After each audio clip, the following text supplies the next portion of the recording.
three clear strategies which can make all the difference to your final performance in the major exams. Number one, this is the time where you should be revising things which you find hard first.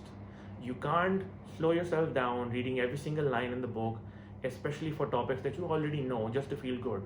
Focus your attention on topics that you know you found hard over the years, or maybe something in the upcoming topics which you, when open up from the book, you find it complicated. Do the difficult stuff first.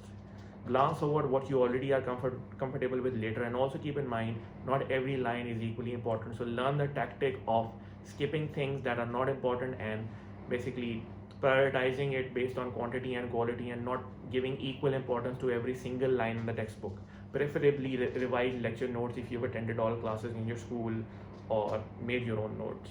Secondly, past papers. Now, if you're solving all past papers in handwriting, you're making a mistake.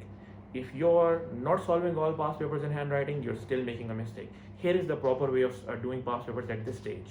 Open up a past paper, preferably yearly paper, so that you're more comfortable with the entire sequence from the top to the bottom in the whole exam. Gotta get familiar with the pattern in which questions show up from different topics. Don't just stick with topicals at this stage. Do your yearly papers. And which yearlies? Start with the most past recent 5 years. Like when you read a question from a past paper, here's what you have to do. Upon reading it, if you ask yourself, do you know how to solve it? If you're confident that, yeah, I know how to solve it, open up the mark scheme, glance over the answer, move on. Don't solve it in your handwriting. Don't. You already know this.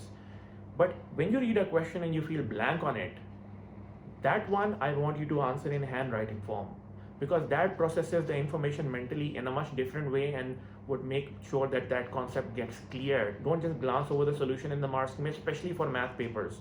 Do that one, the ones that you find hard. Be honest with yourself in handwriting.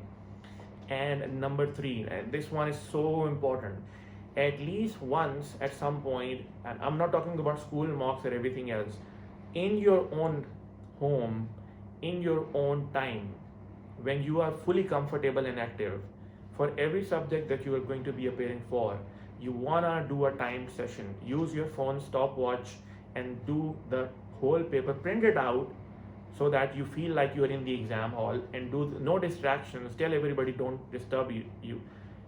Do the whole thing, and you can divide it up over several days for different subjects. Do the whole thing in one go as if it's an actual exam, and double check your time management, especially people in A-level mathematics. Double check your time management. A lot of the time you feel confident about a topic, but you haven't done this time practice, and on the day of the exam you miss out on a bunch of questions because you were too slow. So these are my 3 tips. Hopefully they'll help you a lot. Subscribe and like this video.